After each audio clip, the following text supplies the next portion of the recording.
Om Swastiastu. Assalamualaikum warahmatullahi wabarakatuh. Shalom, namo buddhaya, salam sejahtera bagi kita semua. Salam harmoni. Selamat siang Bapak dan Ibu dosen serta rekan-rekan. Perkenalkan saya Putu Ekayanti dengan NIM 191308107 dari Prodi Kimia Fakultas MIPA Undiksa. Pada kesempatan kali ini saya akan mempresentasikan mengenai UAS Biokimia 2. Langsung saja soal nomor 1 yaitu mengenai pada degradasi asam lemak arakidonat. Tentukan yang pertama tahap-tahap reaksi yang terjadi beserta enzim yang terlibat. Yang kedua, jumlah asetil koenzim A yang terbentuk dan jumlah ATP yang dapat dihasilkan. Dan yang ketiga, mengenai sistem pengendalian yang terjadi. Untuk yang pertama yaitu tahapan-tahapan reaksi degradasi asam lemak arakidonat. Yang pertama yaitu aktivasi asam lemak di sitoplasma. Asam lemak difosforilasi dengan menggunakan satu molekul ATP dan diaktifkan dengan asetil koenzim A menghasilkan asam lemak koenzim A, AMP, dan fosfat inorganik. Yang kedua yaitu tahap 2 pengangkutan asam lemak koenzim A dari sitoplasma ke mitokondria dengan bantuan molekul pembawa karnitin yang terdapat dalam membran mitokondria. Tahap 3 yaitu reaksi beta oksidasi. Yang pertama, dehidrogenasi 1, dehidrogenasi asam lemak koenzim A yang sudah berada di dalam mitokondria oleh enzim asil koenzim A dehidrogenase menghasilkan senyawa enol koenzim A. Pada reaksi ini FAD atau flavin adenin dinukleotida yang bertindak sebagai koenzim direduksi menjadi FADH2. Selanjutnya isomerisasi. Isomerisasi bentuk cis ke trans yang dikatalisis oleh enzim enol koenzim A isomerase karena pada beta oksidasi enzimnya spesifik untuk enol koenzim A dengan konfigurasi trans. Maka diperlukan enzim enol koenzim A isomerase untuk mengubah konfigurasi cis menjadi trans. Berikutnya hidratasi. Ikatan rangkap pada enol koenzim A dihidratasi menjadi 3 hidroasil koenzim A oleh enzim enol koenzim H hidratase.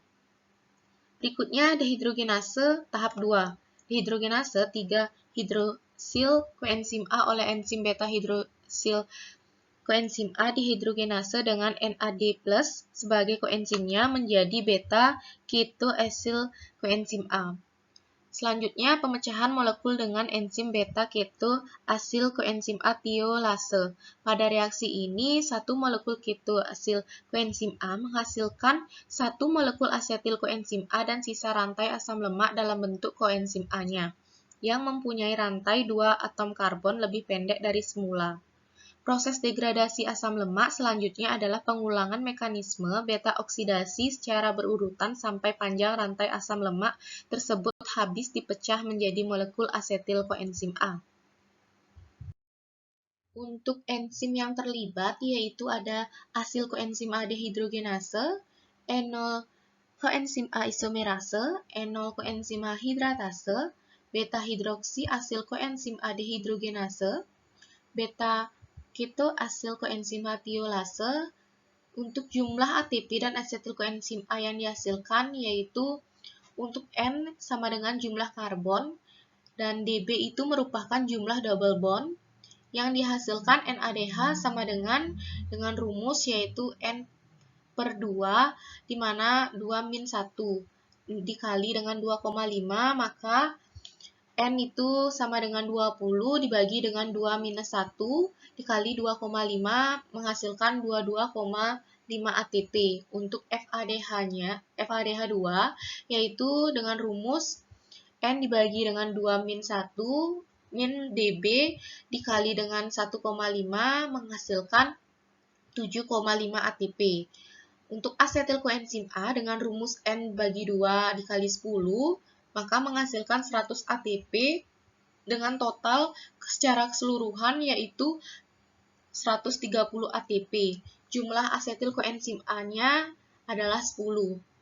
Untuk sistem pengendalian, pengendalian utama jalur beta oksidasi adalah ketersediaan asam lemak. Sumber utama asam lemak bebas dalam darah adalah pemecahan simpanan triasil gliserol dalam jaringan adipus yang dikendalikan oleh kerja lipase triasil gliserol sensitif hormon. Pemecahan dan sintesis asam lemak dikendalikan secara bersama sehingga dapat mencegah siklus yang tidak berguna. Soal nomor 2 yaitu mengenai jelaskan mekanisme metabolisme tahap-tahap reaksi kolesterol dalam tubuh manusia dan mengapa kelebihan kolesterol itu berbahaya bagi kesehatan.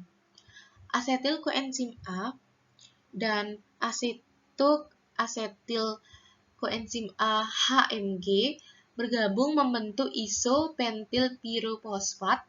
Proses ini berlangsung dalam hati di mana HMG koenzim A dalam mitokondria digunakan untuk membentuk benda-benda keton, sedangkan dalam sitosol digunakan untuk mensintesis kolesterol. Berikutnya, HMG koenzim A kemudian direduksi menjadi mevalonat oleh HMG koenzim A reduktase. Berikutnya yaitu mevalonat diubah menjadi 5-isopentenil-pirofosfat melalui 3 reaksi secara berurutan, masing-masing melibatkan ATP dan membebaskan karbon dioksida pada reaksi yang terakhir. Langkah berikutnya yaitu unit isopren C5 dalam isopentil pirofosfat kemudian dikondensasikan membentuk senyawa skualen C30. Pertama, isopentil pirofosfat mengalami isomerisasi menjadi dimetil alil pirofosfat, kemudian bereaksi dengan molekul isopentil pirofosfat yang lain membentuk senyawa geranil pirofosfat C10. Molekul isopentil pentenil pirofosfat yang lain kemudian bereaksi dengan geranil pirofosfat membentuk farnesil pirofosfat C15. Selanjutnya, 2 molekul farnesil pirofosfat berkondensasi membentuk skualen. Skualena kemudian diubah menjadi skualena epoksida dalam reaksi yang menggunakan oksigen dan NADPH. Skualena epoksida mengalami siklisasi membentuk lanosterol dan akhirnya kolesterol dibentuk dari lanosterol melalui penghilangan 3 gugus metil, reduksi 1 ikatan rangkap 2 oleh NADPH dan migrasi 1 ikatan rangkap yang lain. Akibat dari kelebihan kolesterol, kolesterol beserta turunannya merupakan komponen penting dari membran sel dan merupakan prekursor dari komponen-komponen steroid. Peningkatan salah satu jenis kolesterol, yaitu LDL, dikaitkan dengan naiknya risiko penyakit jantung koroner, sehingga kelebihan kolesterol itu berbahaya bagi kesehatan. Ketika seseorang mengidap kolesterol tinggi atau berlebih, maka deposit lemak akan tertimbun di pembuluh darah. Karena deposit ini akan menyebabkan obstruksi, sehingga cairan darah tidak lancar dan membuat pasokan darah ke jantung berkurang. Hal tersebut meningkatkan risiko serangan jantung hingga mengakibatkan stroke dikarenakan kurangnya pasokan darah ke otak. Soal nomor 3 yaitu mengenai penjelasan metabolisme lipoprotein dalam kehidupan berdasarkan konten pada akun YouTube yang tertera pada slide. Sebuah lipoprotein adalah biokimia perakitan yang fungsi utamanya adalah untuk mengangkut hidrofobik lipid yang juga dikenal sebagai lemak, molekul dalam air. Seperti dalam plasma darah atau lainnya cairan ekstraseluler, mereka terdiri dari pusat trigliserida dan kolesterol, dikelilingi oleh kulit terluar fosfolipid dengan bagian hidrofilik berorientasi keluar menuju air sekitarnya dan bagian lipofilik berorientasi ke dalam menuju pusat lipid. Jenis protein khusus yang disebut apolipoprotein tertanam di kulit terluar, baik menstabilkan kompleks dan memberikan identitas fungsional yang menentukan perannya. Banyak enzim, transporter, protein struktural, antigen, adesin, dan toksin adalah lipoprotein. Contohnya termasuk partikel lipoprotein plasma, yaitu HDL, LDL, IDL, VLDL, dan kilomikron. Subkelompok partikel plasma ini adalah penggerak utama atau modulator aterosklerosis. Metabolisme penanganan partikel lipoprotein di dalam tubuh disebut sebagai metabolisme partikel lipoprotein. Ini dibagi menjadi dua jalur, ada jalur eksogen dan endogen. Sebagian besar tergantung pada apakah partikel lipoprotein yang dimaksud terutama terdiri dari lipid makanan atau eksogen, atau apakah mereka berasal dari hati endogen melalui sintesis de novo triasilgliserol. Hepatosit adalah platform untuk penanganan trigliserida dan kolesterol. Hati juga dapat menyimpan sejumlah glikogen dan triasilgliserol, sementara adiposit adalah sel penyimpan utama untuk triasilgliserol. Mereka tidak menghasilkan lipoprotein apapun. Untuk jalur eksogen, empedu mengemulsi lemak yang terkandung dalam chyme, kemudian lipase pankreas memecah molekul triasilgliserol menjadi dua asam lemak dan 1,2 monoasilgliserol. Enterosit siap menyerap molekul kecil dari thymus. Di dalam enterosit, asam lemak dan monoasilgliserida diubah lagi menjadi triasilgliserida. Kemudian lipid ini dirakit dengan apolipoprotein B48 menjadi kilomikron yang baru lahir. Partikel-partikel ini kemudian disekresikan ke dalam lakteal dalam proses yang sangat bergantung pada apolipoprotein B48. Saat mereka bersirkulasi melalui pembuluh limfatik, kilomikron yang baru lahir melewati sirkulasi hati dan dialirkan melalui saluran toraks ke dalam aliran darah. Dalam aliran darah, partikel kilomikron yang baru lahir berinteraksi dengan partikel HDL, menghasilkan donasi HDL dari apolipoprotein C2 dan apolipoprotein E ke kilomikron yang baru lahir. Kilomikron pada tahap ini kemudian dianggap matang. Melalui apolipoprotein C2, kilomikron matang mengaktifkan lipoprotein lipase atau LPL, suatu enzim pada sel-sel endotel yang melapisi pembuluh darah. LPL mengkatalisis hidroksil triasilgliserol yang akhirnya melepaskan gliserol dan asam lemak dari kilomikron. Gliserol dan asam lemak kemudian dapat diserap di jaringan perifer, terutama adiposa dan otot untuk energi dan penyimpanan. Kilomikron yang terhidrolisis sekarang disebut sisa kilomikron. Sisa kilomikron terus beredar dalam aliran darah sampai mereka berinteraksi melalui apolipoprotein E dengan reseptor sisa kilomikron, terutama ditemukan di hati. Interaksi ini menyebabkan endositosis sisa kilomikron yang selanjutnya dihidrolisis di dalam lisosom. Hidrolisis lisosom melepaskan gliserol dan asam lemak ke dalam sel yang dapat digunakan untuk energi atau disimpan untuk digunakan nanti. Berikutnya jalur endogen. Hati adalah platform utama untuk penanganan lipid. Ia mampu menyimpan gliserol dan lemak dalam selnya hepatosit. Hepatosit juga mampu membuat triasilgliserol melalui sintesis de novo. Mereka juga menghasilkan empedu dari kolesterol. Usus bertanggung jawab untuk menyerap kolesterol. Mereka mentransfernya ke dalam aliran darah. Dalam hepatosit, triasilgliserol dan ester kolesterol digabungkan dengan apolipoprotein B100 untuk membentuk partikel VLDL yang baru lahir. Partikel VLDL yang baru lahir dilepaskan ke aliran darah melalui proses yang bergantung pada apolipoprotein B100. Dalam aliran darah, partikel VLDL yang baru lahir bertemu dengan partikel HDL. Akibatnya, partikel HDL menyumbangkan apolipoprotein C2 dan apolipoprotein E ke partikel VLDL yang baru lahir. Setelah dimuat dengan apolipoprotein C2 dan E, partikel VLDL yang baru lahir dianggap matang. Partikel VLDL bersirkulasi dan bertemu dengan LPL yang diekspresikan dalam sel endotel. Apolipoprotein C2 mengaktifkan LPL, menyebabkan hidrolisis partikel VLDL dan pelepasan gliserol dan asam lemak.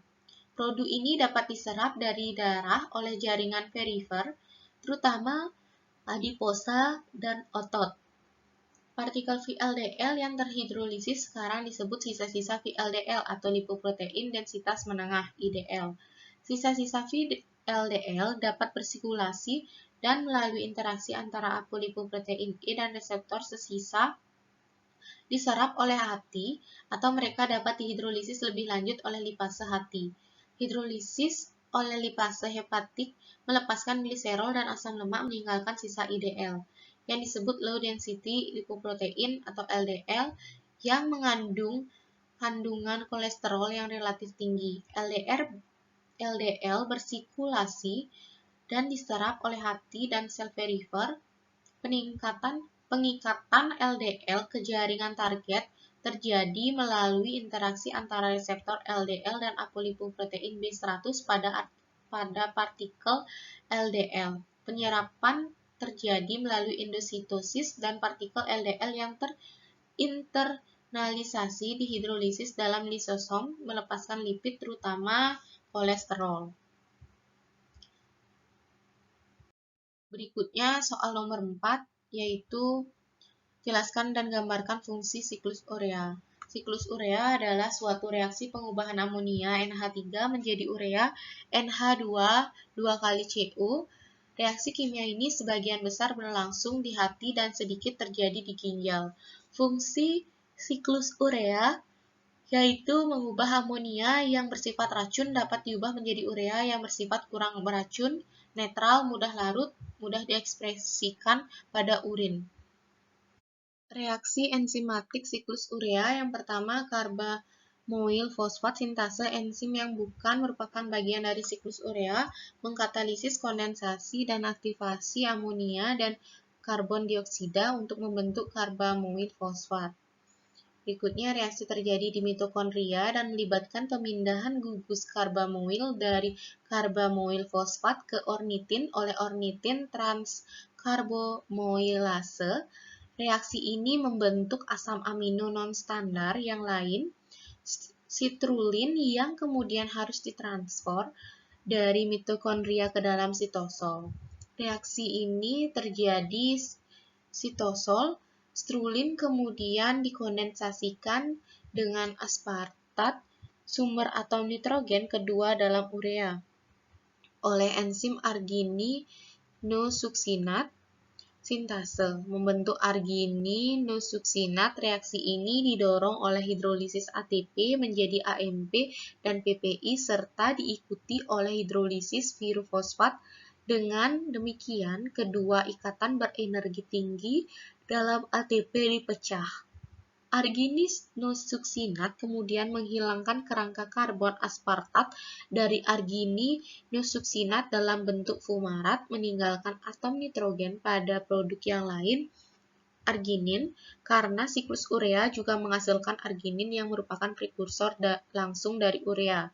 Urea kemudian dibentuk dari arginin oleh kerja arginase dengan menghasilkan kembali ornitin. Berikutnya, soal nomor 5, apa fungsi metabolisme asam nukleat yang meliputi degradasi asam nukleat, pirimidin dan purin, dan biosintesis purin dan pirimidin bagi kehidupan. Asam nukleat mempunyai peranan penting sebagai pembawa informasi genetik, mengontrol susunan senyawa dalam sel aktivasi sel, dan susunan protein jaringan organ tubuh. Fungsi penting asam nukleat adalah menyimpan, mentransmisi, dan mentranslasi informasi genetik, metabolisme antara intermediari metabolisme dan reaksi-reaksi informasi energi, koenzim pembawa energi, koenzim pemindah asam asetat, zat gula, senyawa amino, dan biomolekul lainnya. Koenzim reaksi oksidasi reduksi. Soal nomor 6 yaitu mengenai apa yang dimaksud dengan rekayasa genetika dan berikan contohnya. Rekayasa genetika digambarkan sebagai ilmu di mana karakteristik suatu organisme yang sengaja dimodifikasi dengan manipulasi materi genetik, terutama DNA dan transformasi gen tertentu untuk menciptakan variasi yang baru.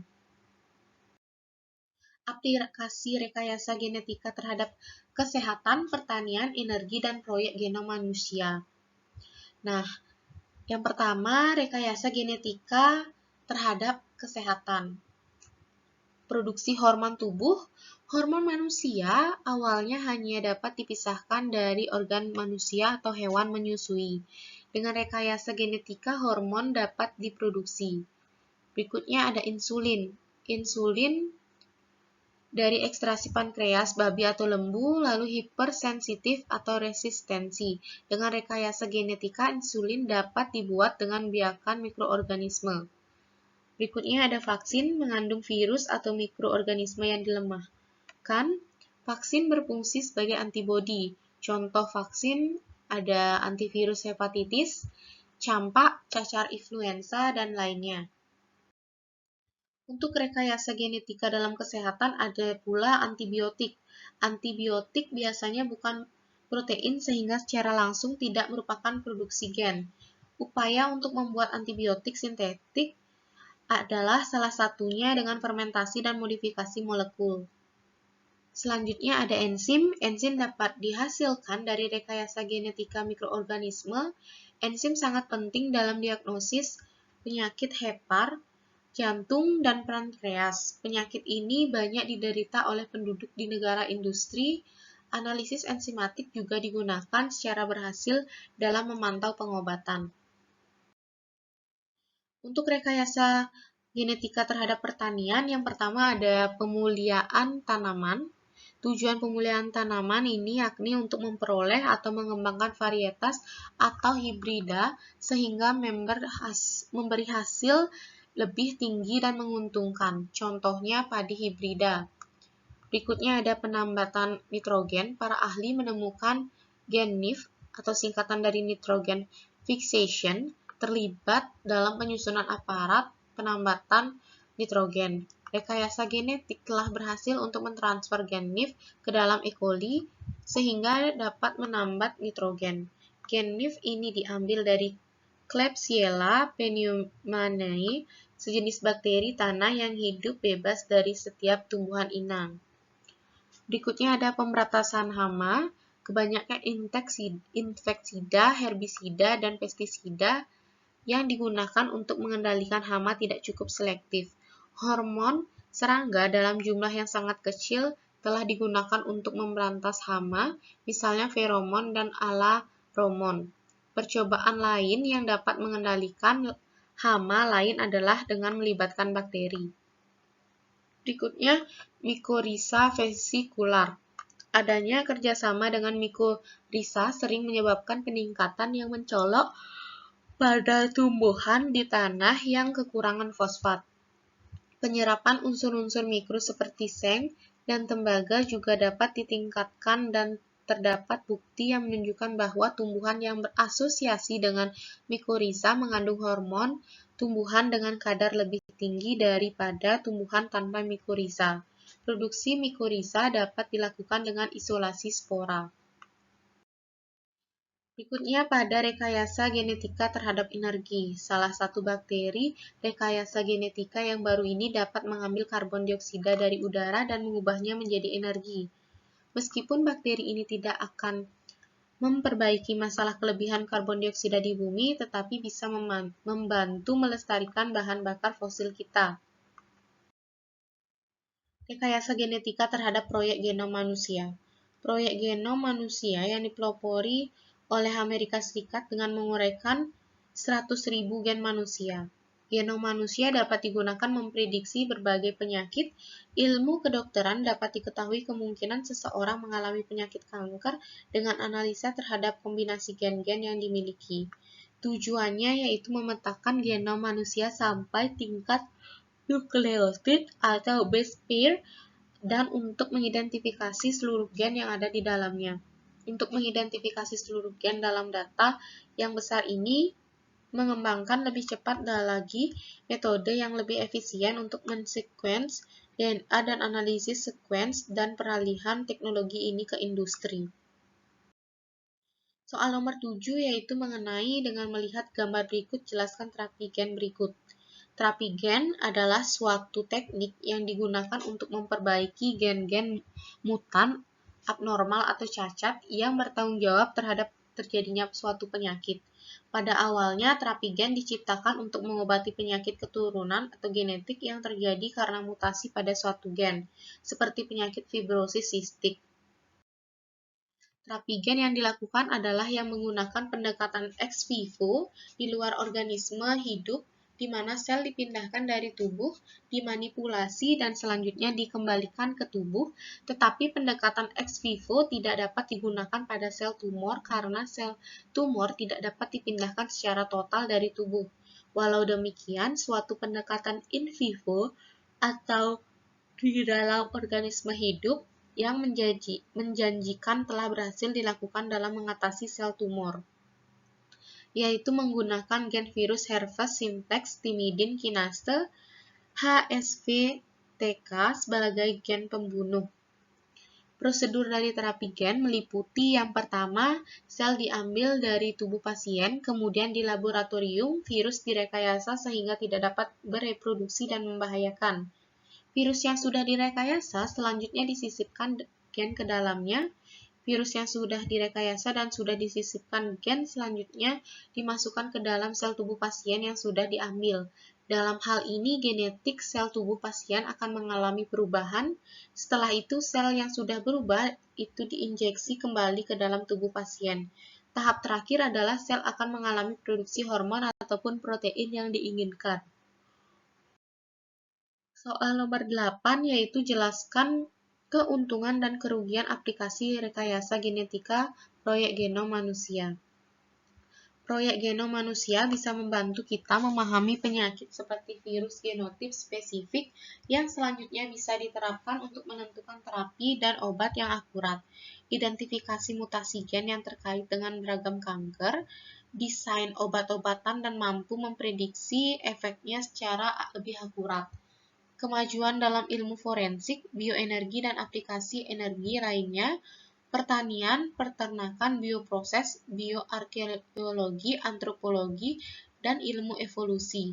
Manfaat lain termasuk pengembangan nilai komersial dari penelitian genomik yang menggunakan produk berbasis DNA. Sedangkan untuk kerugian dari rekayasa genetika adalah pada proses pembuatan GMO atau genetically modified organism, mungkin saja terjadi perubahan senyawa pada organisme yang bersangkutan sehingga dapat menjadi toksin. Gen baru yang dihasilkan atau peningkatan kadar hasil produksi dari gen yang sudah ada dapat menyebabkan metabolisme dari organisme yang dimodifikasi, menyebabkan tingginya formasi toksin yang sudah ada atau bahkan menimbulkan formasi toksin baru. Soal nomor 9 yaitu mengenai jelaskan gambar berikut. Rekayasa genetik adalah kegiatan manipulasi gen untuk mendapatkan produk baru dengan cara membuat DNA baru. Manipulasi materi genetik dilakukan dengan cara menambah atau menghilangkan gen tertentu. Salah satu produk hasil rekayasa genetik adalah dengan membuat organisme transgemik. Teknik rekayasa genetika dilakukan melalui beberapa tahapan sebagai berikut. Yang pertama, penyiapan fragmen DNA yang akan disisipkan pada DNA tanaman tertentu.